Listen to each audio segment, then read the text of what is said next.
na-start na rin yung aming dreams. So, I would like to thank God for giving us this gift.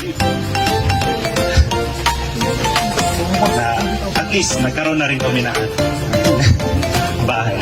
So, thank you for everyone, sa staff, sa Bastana, for your willingness to be God's instrument to fulfill our dreams. So, thank you sa mga maraming support niyo para ma-pursue itong dream house namin. Thank you. So, more projects to come to you. God bless.